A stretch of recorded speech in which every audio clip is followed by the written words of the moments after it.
Ok, merci. Nous continuons toujours avec notre cours de législation et fiscalité et législation, bien sûr. Tu peux compléter.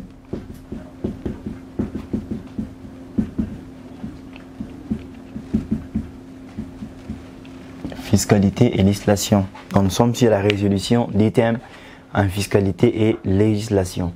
Alors, nous sommes à la question numéro 12. Je vais y aller très vite que possible. On dit votre période de stage se déroule dans une entité de la place. Votre tuteur, M. Gilles, souhaite que vous interveniez dans un premier temps sur les dossiers impôts mobiliers. Sachant que le capital social de cette entité est de 15 400 000 francs, constitué des actions de 55 000 francs de valeur nominale. Elle met en distribution un dividende brut par action de 1800 francs. L'impôt mobilier à payer à la DGI est de. On a proposé des assertions. Je crois ici c'est pas chose difficile, c'est pas chose grave. Qu'est-ce qu'on va faire ici? Il faut d'abord commencer par prélever les données. On a bien sûr, nous sommes à la question numéro 12. Je vais répondre aussi. C'est la question numéro 12. Qu'est-ce qu'on nous a donné? Lorsque vous lisez bien notre exercice, on a donné d'abord le capital social, tu vois, le capital de l'entreprise, le capital social.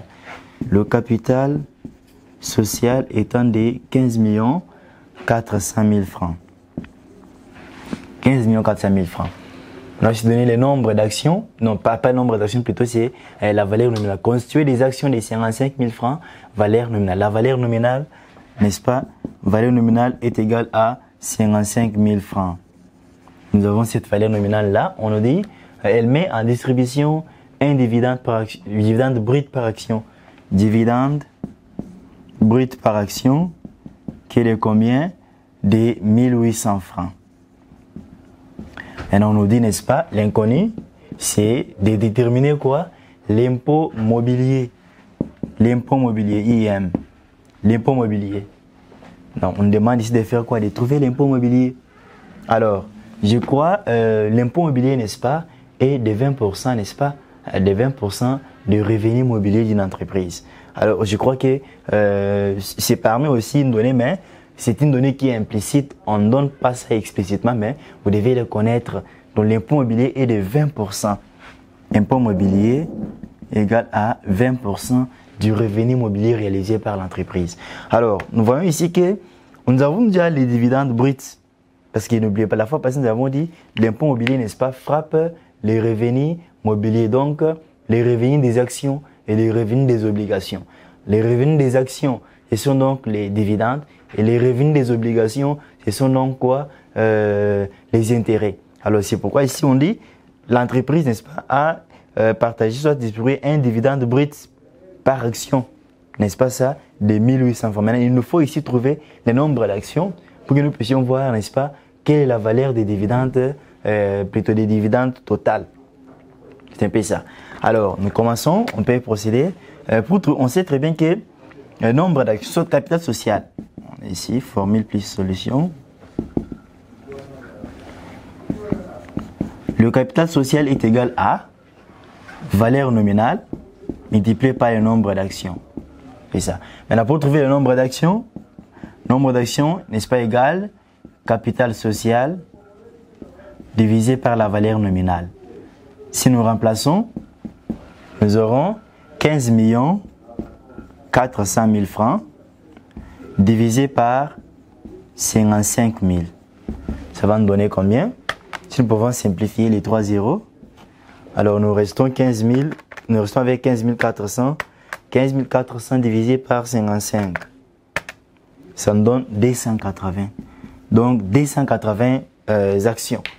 Et c'est là, n'est-ce pas, le nombre d'actions. Alors comme nous avons déjà trouvé le nombre d'actions, on peut maintenant trouver les dividendes, n'est-ce pas, bruts de toutes les actions. Parce que c'est les dividendes bruts par action.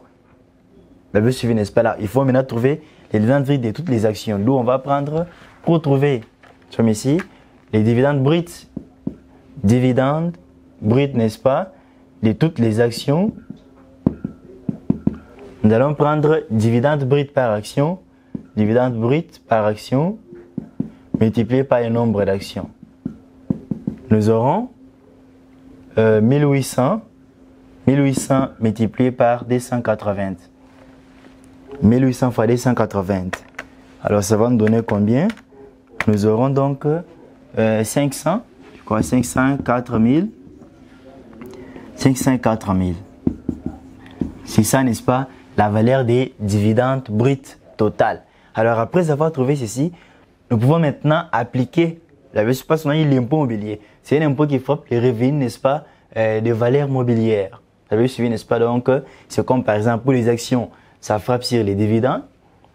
Pour les obligations, ça frappe sur les intérêts. Alors on peut directement frapper, l'impôt mobilier est égal à, et allons prendre 504 000, qui est donc les dividendes bruts total, multiplié par 20 divisé par 100. Parce que l'impôt immobilier est de 20%. Alors, nous allons prendre ça, multiplié par 20 divisé par 100. Ça nous donne 100 800 francs. Donc, c'est ça la bonne réponse. On peut voir parmi les actions proposées, nous avons 100 800 francs.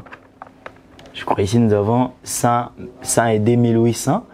Et ici nous avons 100 800 francs. C'est l'assertion 2.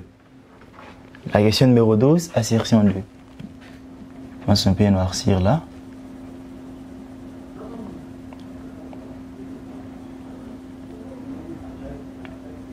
Ok, 12 c'est assertion 2. 12, assertion 2. Alors, je crois que vous avez bien vu ça. Nous pouvons directement passer à la question suivante, c'est la question numéro 13. Après avoir fini avec numéro 12, on prend numéro 13. On dit, Monsieur Blanchard, cadre à l'OCC, démissionne après une longue carrière de 40 ans de service.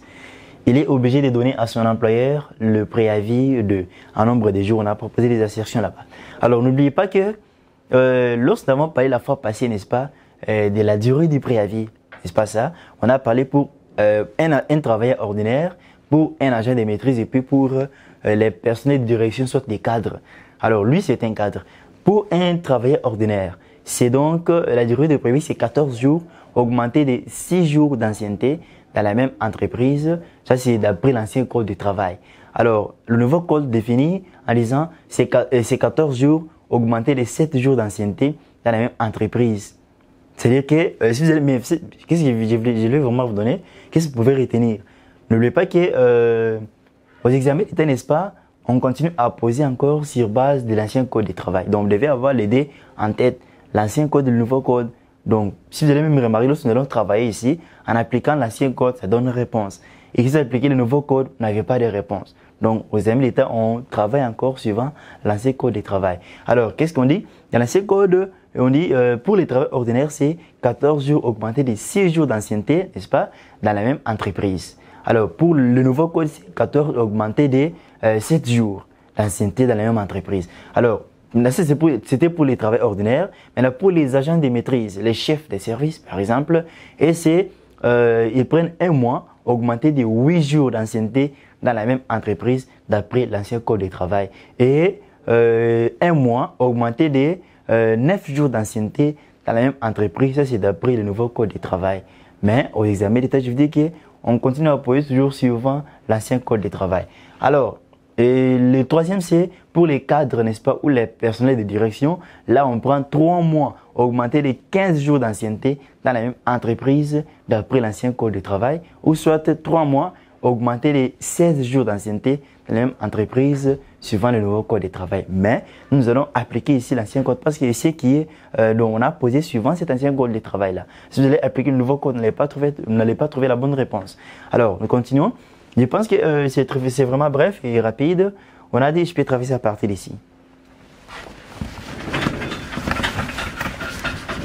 Je vais faire à partir d'ici. Ok. Ouais, on dit, c'est un cadre d'abord, s'il faut retenir, c'est un cadre, et ça c'est le cas, n'est-ce pas, du contrat de travail à durée, le contrat de travail à durée indéterminée, c'est comme ça. Alors, celui c'est d'abord c'est un cadre, je peux d'abord mettre le contrat de travail à durée indéterminée. Après une longue carrière de service de 40 ans, on dit il est obligé de donner à son employeur. Alors, ça c'est le cas des démissions. Cas des démissions. Le travailleur a démissionné. Alors, lui, comme c'était un cadre, il devait avoir combien? La durée de préavis, n'est-ce pas, d'un cadre, c'est donc 3 mois. 3 mois augmenté, n'est-ce pas?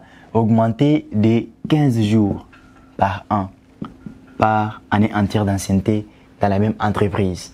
Alors, comme c'est la démission, alors divisé par 2. Parce que c'est la démission. Si c'est le licenciement, là, c'est ce que le patron devrait lui donner. Si on enlève 2, c'est ce que le patron devrait lui donner. Mais comme c'est la démission, le travailleur donne la moitié de ce que le patron devrait lui donner. Alors, on va prendre, je crois, n'oubliez pas que nous sommes dans la semaine, nous sommes chez les non-anglais, n'est-ce pas? Il n'y a aucune précision qui montre que ce sont les anglais. Les non-anglais travaillent, n'est-ce pas, par mois, ils travaillent donc 26 jours. Donc, si nous voulons continuer ici, nous aurons 3 multiplié par 26, qui va plus 15, n'est-ce pas, par année entière d'ancienneté. Il a travaillé pendant 40 ans. 15 fois 40 divisé par 2. Alors, si nous faisons 3 fois 26, nous avons 3 fois 26, nous avons 78, plus 15 fois 40, 15 fois 40, nous avons 600. Et tout divisé par 2, nous aurons 678 divisé par 2. Alors, nous avons 339 jours. Vous voyez? Ensuite, la réponse, je pense que la réponse est l'assertion 4. Vous voyez bien que si nous avons poursuivi, n'est-ce pas, avec, si nous avons travaillé avec l'ancien code de travail en mettant 15, parce qu'avec le nouveau code, vous allez mettre 16. Et si vous mettez 16, je ne crois pas que vous aurez la bonne réponse ici. Et si nous allons essayer, donc, vous n'allez pas avoir la bonne réponse si vous allez essayer avec 16. Puis vous prenez 16 fois 40. 16 fois 40, vous avez donc 640 plus 78, vous avez ça, divisé maintenant par 2, donc ça nous donne 359. Alors si vous voyez bien, il n'y a pas 359, donc il ne faut pas, bien je ne dis pas il ne faut pas, mais il faut, n'est-ce pas, travailler chaque fois avec l'ancien code de travail. Le nouveau code, on est fait pour juste une vérification, mais au examen d'État, on pose encore suivant l'ancien code de travail. Parce qu'avec l'ancien code, on a mis 15, ça répond. Alors, la réponse, c'est l'assertion 4. Numéro 13, assertion 4.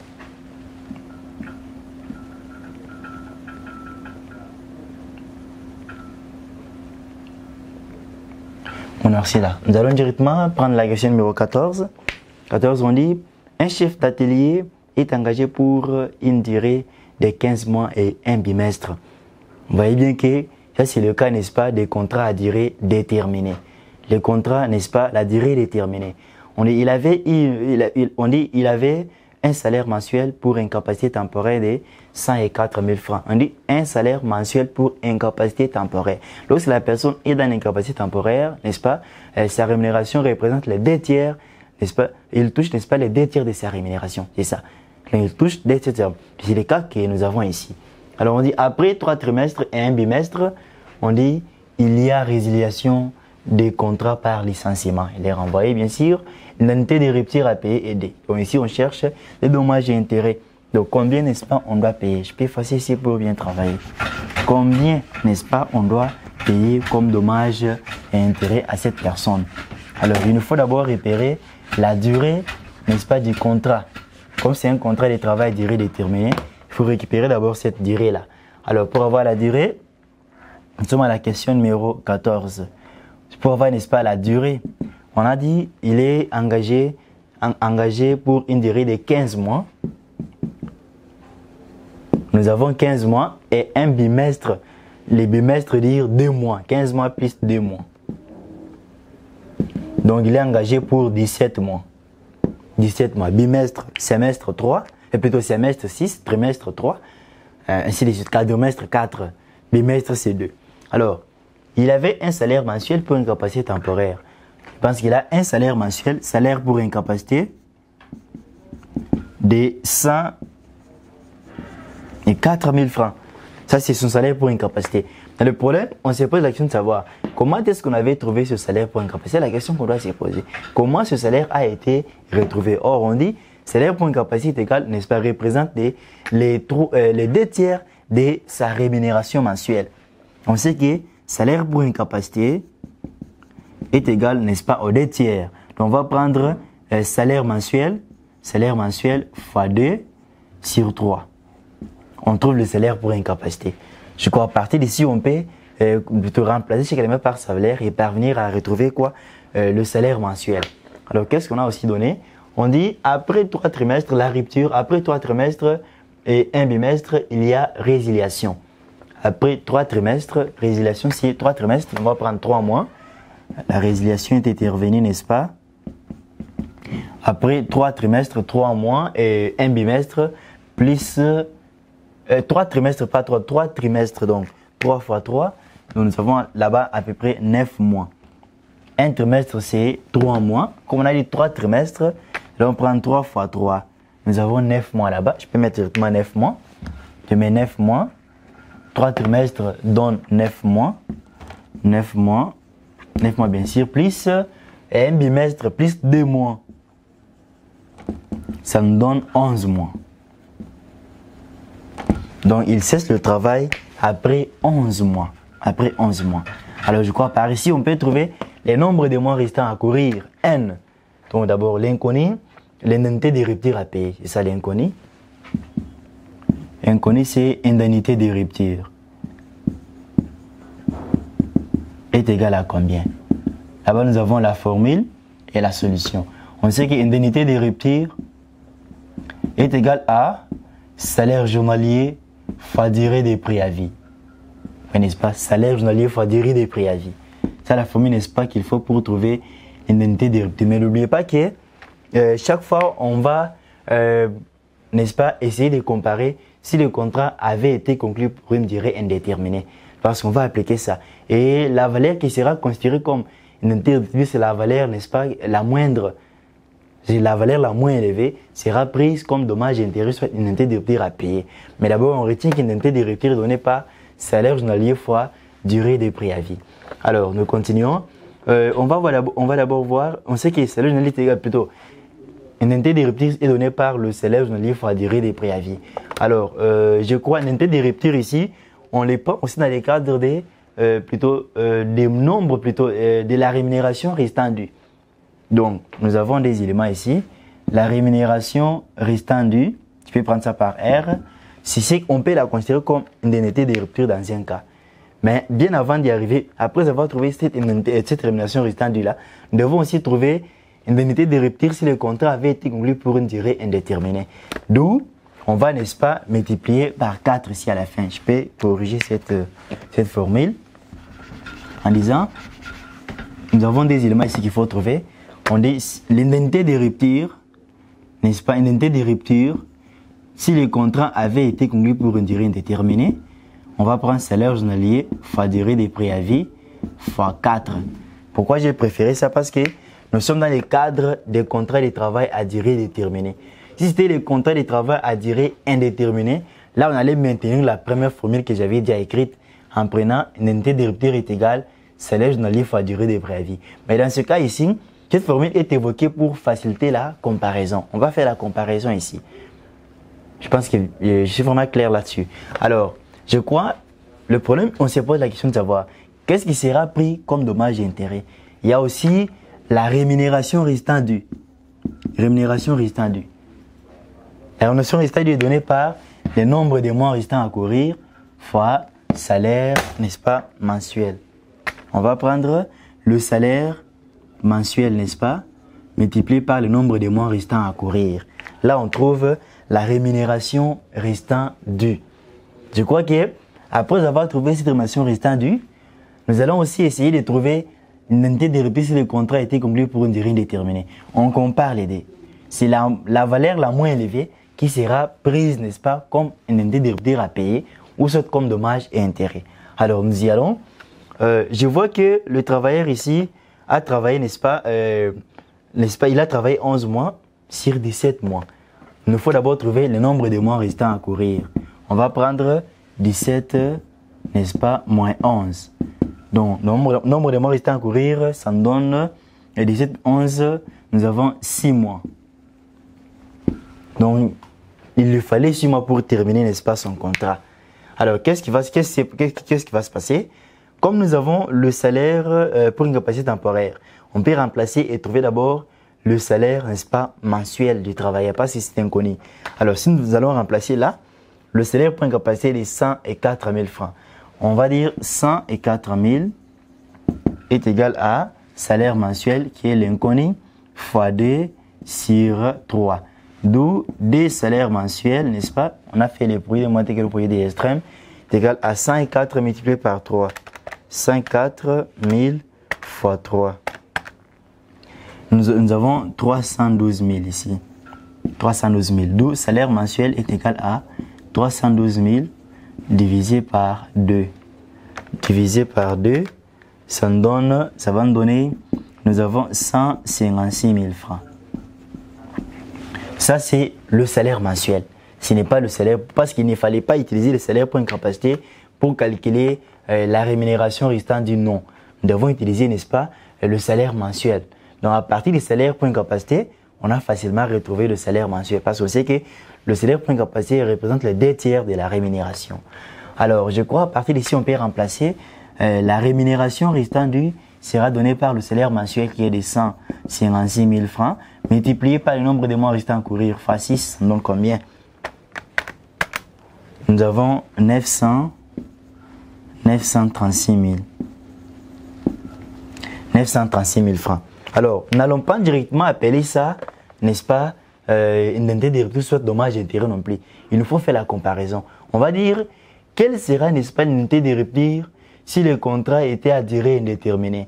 Donc, pour comparer ici, on prend la formule. Donc, nous allons appliquer cette formule ici, et puis prendre la valeur que nous allons trouver, comparée à l'autre. La valeur la moins élevée sera considérée comme une unité de rupture, soit dommage intérêt à verser. Alors, nous avons là-bas salaire journalier fois durée des préavis fois 4. D'où il nous faut d'abord rentrer. On sait qu'on va d'abord vérifier c'était qui? Un chef d'atelier. Un chef d'atelier a donc. Le chef d'atelier a quoi comme durée de préavis? Pour le chef d'atelier, la durée de préavis, n'est-ce pas, est de. On va prendre un mois. Je prends directement 26 jours. Un mois, parce que c'est un agent de maîtrise, augmenté de 8 jours par an. 8 jours par année entière d'ancienneté. 8 jours par an. Alors, on va vérifier. Nous vérifions, n'est-ce pas, il a fait combien d'années dans l'entreprise? Il a fait 11 mois, donc il n'a pas même atteint une année. Donc, s'il n'a pas atteint une année, ici, nous aurons, n'est-ce pas, 0. Il a fait 11 mois. Donc, nous aurons 26. 26 plus 8 fois 0, ça nous donne donc 26. Donc, la durée des préavis, n'est-ce pas, est de 26. Alors, si nous allons remplacer, je peux le faire à partir d'ici. Si nous allons, n'est-ce pas, remplacer, je fasse ça.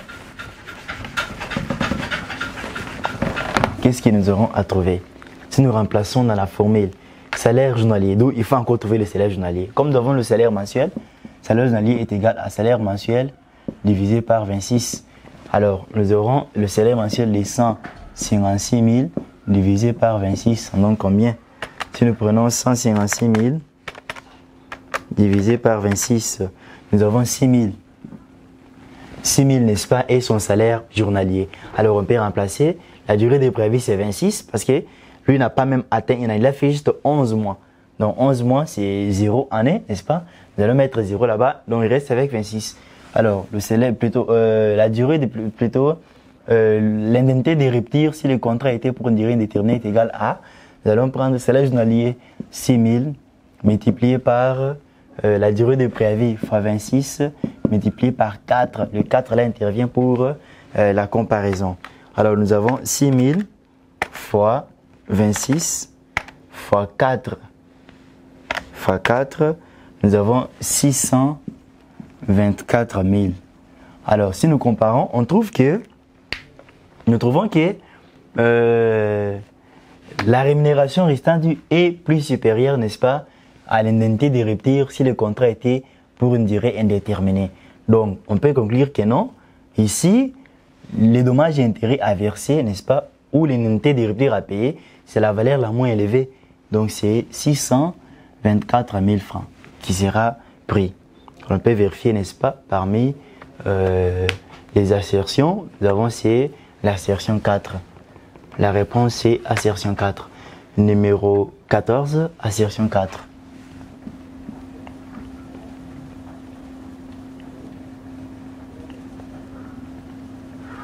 Donc il faut, chaque chose qui peut vous dire, Il faut chaque fois veiller à cela. Ça peut aussi arriver que la rémunération restante due là puisse être inférieure à l'indemnité de rupture si le contrat était pour une durée indéterminée. En ce moment-là, vous allez prendre les montants, n'est-ce pas, les moins élevés. Donc, qu'est-ce que je peux vous dire comme conclusion?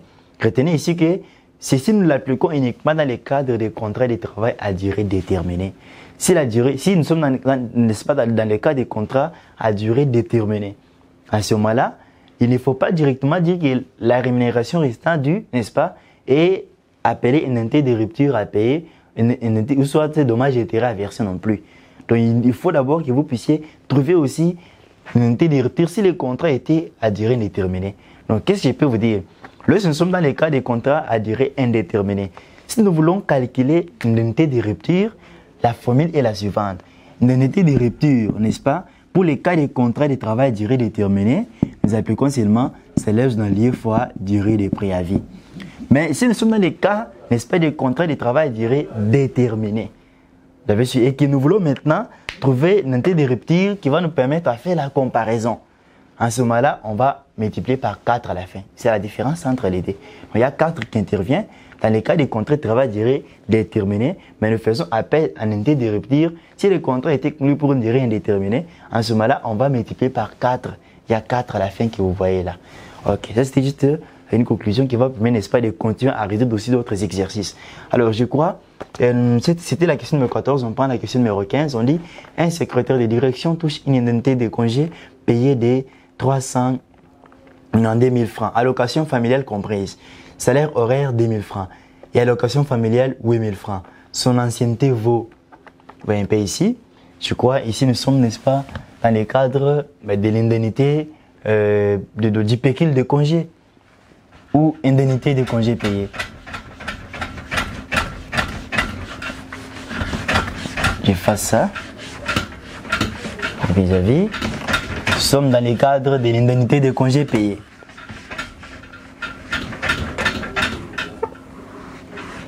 Ok. Je sais que pour trouver, n'est-ce pas, d'abord, je commence par prélever les données. Nous sommes à la question numéro 15. Numéro 15. On dit un secrétaire de direction touche une indemnité de congé payé. Indemnité de congé payé, c'est donc 392 000 francs. On dit allocation familiale. Donc, dans cette indemnité, il y a les allocations familiales. Donc, il faut retirer les allocations familiales. Parce que nous devons seulement rester avec l'indemnité elle-même. Vous avez suivi, n'est-ce pas? Nous devons retirer dans cette somme les allocations familiales pour appeler ça indemnité de congé payé. Mais il a d'abord reçu d'une manière brute, n'est-ce pas? Il a reçu 390 000 francs. Et ceci n'est pas directement appelé indemnité parce qu'il y a encore des allocations familiales qu'il faut retirer. On dit allocation familiale comprise. Donc il faut retirer ça. Salaire horaire. Le salaire horaire est de combien? Est de 2 000 francs. 2 000 francs congolais. Alors on dit, et allocation familiale, AF. Allocation familiale, c'est 8 000 francs. 8 000 francs. Alors on dit, son ancienneté vaut, on cherche l'ancienneté. On cherche l'ancienneté. Inconnu, ancienneté est égale à combien? Alors nous devons raisonner pour parvenir à trouver l'ancienneté. Je sais que pour trouver l'ancienneté, nous devons d'abord trouver la durée du congé annuel. Et ça, on sait que durée du congé annuel est égale à, n'est-ce pas, indemnité de congé payé divisé par le salaire journalier.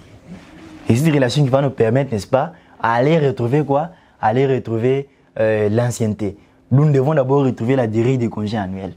Alors, comme nous avons déjà une indemnité de congé payé, le salaire journalier peut être retrouvé à partir du salaire horaire. Je compte le remplacer et trouver d'abord la durée du congé annuel. Alors, je pense que l'indemnité de congé payé, ce n'est pas des 392 000 francs parce qu'il y a les allocations familiales à l'intérieur qu'il faut retirer. Alors là, on va dire indemnité de congé payé, n'est-ce pas, égal à, nous allons prendre 392 000 moins ces allocations, il faut les retirer. Au moins, si on avait dit allocation non comprise, oui, mais comme on a dit allocation comprise, donc il faut retirer les allocations familiales.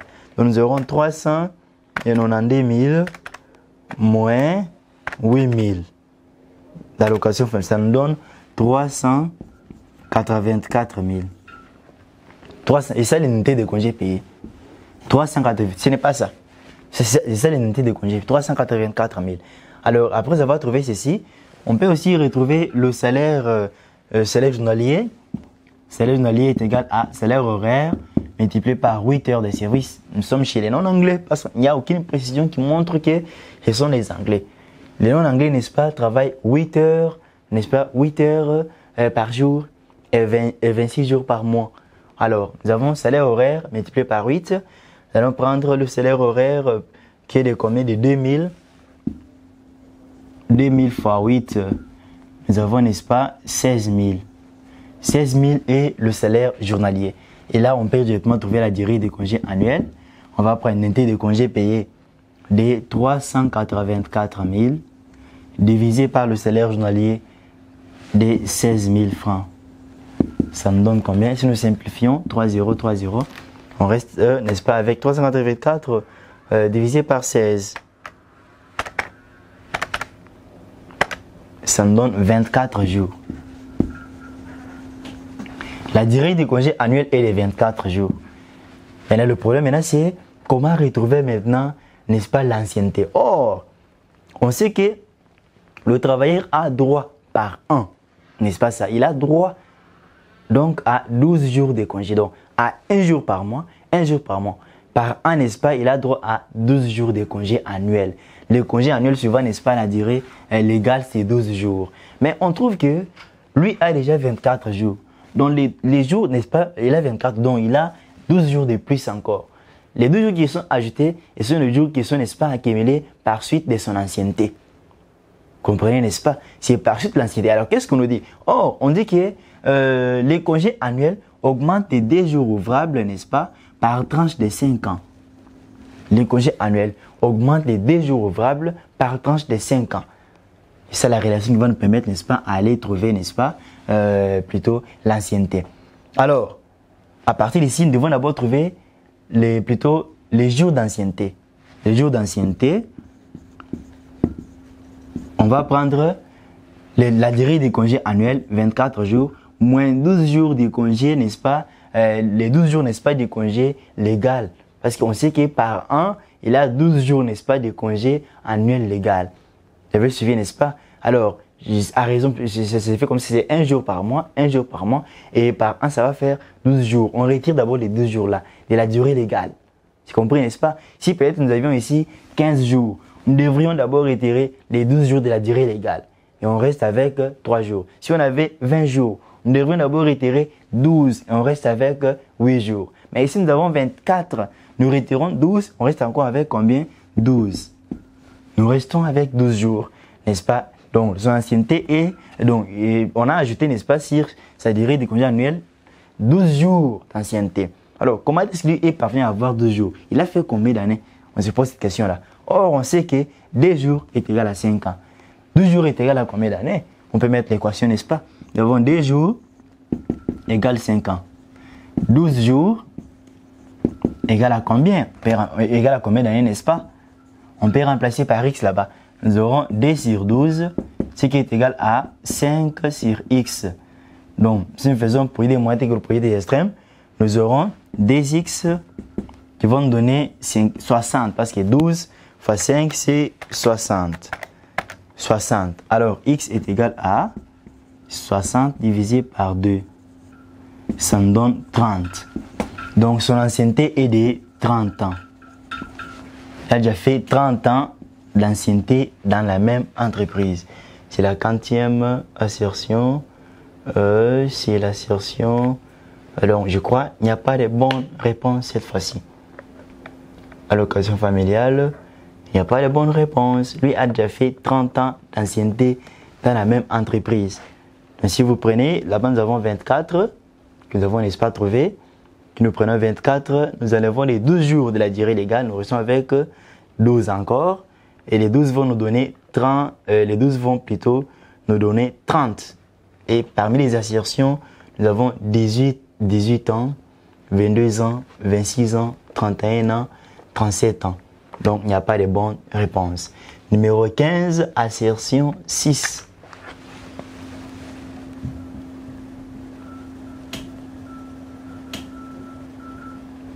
On dit un conflit de services oppose un chef d'atelier à son patron qui finit par son licenciement pur et simple avec une indemnité de préavis de 336 000 francs, alors qu'il était rémunéré à 72 800 francs. Le public témoin voudrait connaître son ancienneté. Ici, il est encore question de trouver quoi? L'ancienneté. Donc, il n'y a pas une formule précise pour l'ancienneté. Nous devons, n'est-ce pas, suivre, n'est-ce pas, suivant ce qu'on donne à travailler. Alors, on dit un conflit de services oppose un chef d'atelier à son patron qui finit par son licenciement pur et simple indemnité avec une indemnité de préavis. D'abord, on voit que c'est un chef de service, un cadre. Ce n'est pas un cadre, c'est un agent de maîtrise. Un chef de service, il n'est pas un cadre, c'est un agent de maîtrise. Je peux effacer ici pour travailler.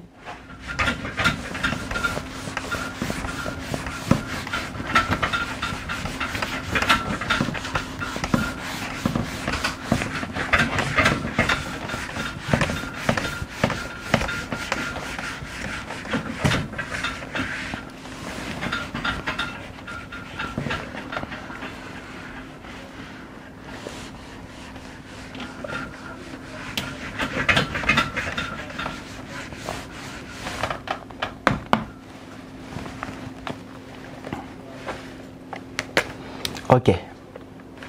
Commençons par prélever les données.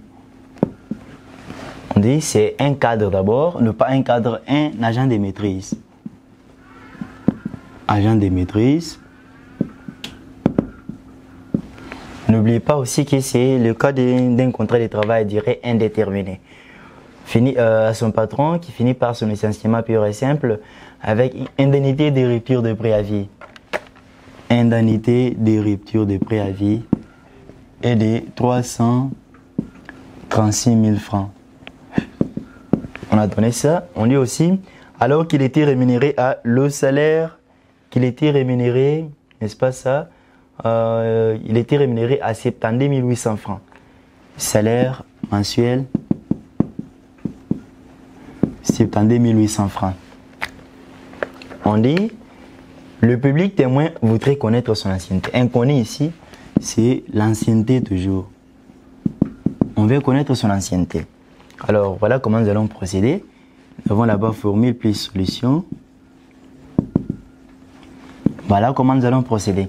Comme c'est un agent de maîtrise, l'agent de maîtrise a droit, n'est-ce pas, il a droit à un mois augmenté de 8 jours d'ancienneté dans la même entreprise. Donc 8 jours, n'est-ce pas, d'ancienneté, 8 jours par année entière d'ancienneté dans la même entreprise.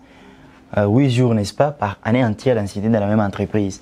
Nous avons, j'ai dit un mois, n'est-ce pas, la durée des préavis, un mois, nous allons prendre 26 jours directement, plus 8 par an. Je crois que c'est par ici, n'est-ce pas, que nous allons facilement retrouver son ancienneté.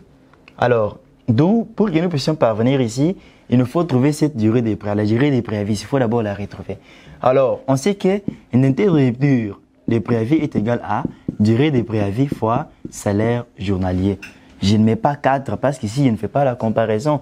Et ce n'est pas dans les cas, n'est-ce pas, des contrats de travail à durée déterminée. Si nous sommes dans les contrats de travail à durée indéterminée, voilà comment nous calculons l'indemnité de rupture. Nous arrêtons par là. Durée de préavis fois salaire journalier. Donc, si c'était dans les cas des contrats de travail à durée déterminée, là, il faut d'abord trouver la rémunération restante due. Après l'avoir trouvé, il faut maintenant calculer l'indemnité de rupture si le contrat de travail a été conclu pour une durée déterminée. C'est par là qu'on fait salaire durée de préavis fois salaire journalier fois 4. Là, c'est dans les cadres, c'est dans les cas plutôt du contrat de travail à durée déterminée et on fait appel, n'est-ce pas, à cette formule pour faire la comparaison entre l'indemnité de rupture, entre plutôt la rémunération restante due et l'indemnité de rupture si le contrat était à durée indéterminée afin de choisir la valeur la moins élevée. C'est comme ça, mais cela ne s'applique pas ici. Ici, pour trouver une indemnité de rupture, on fait seulement durée de préavis face à la journée. On s'arrête par là. Ça, c'est dans le cadre du contrat de travail à durée indéterminée. On s'arrête par ici. Alors, nous continuons. Alors, je crois que si nous pouvons remplacer ne pas chaque élément par sa valeur, nous allons facilement retrouver la durée de préavis. Mais avant, nous avons quel salaire? C'est le salaire mensuel. Il faut trouver des salaires journaliers. Alors, salaire journalier est égal à salaire mensuel divisé par 26. C'est un espace que, nous sommes chez les non-anglais, on travaille 26 jours par mois. Alors, nous allons prendre le salaire mensuel de 72 800 divisé par 26. Ça nous donne combien? 70, frappez votre machine, 72 800 divisé par 26, nous avons 2800. 2800 est le salaire journalier. Alors, on peut remplacer directement. Alors, à partir d'ici, nous aurons l'unité de rupture. C'est 336 000, ce qui est égal à durée de préavis, qui est inconnue, fois salaire journalier, fois 2800. Je crois ici, nous avons 2800.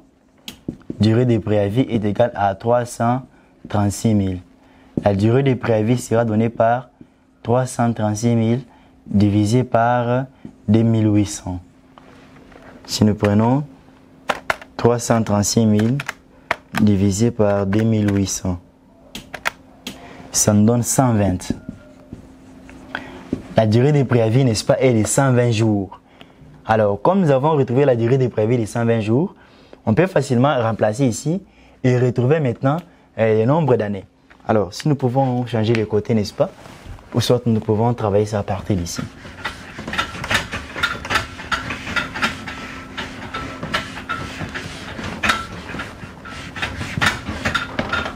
Nous travaillons à partir d'ici. La durée de préavis est de 120. On peut remplacer par cette formule.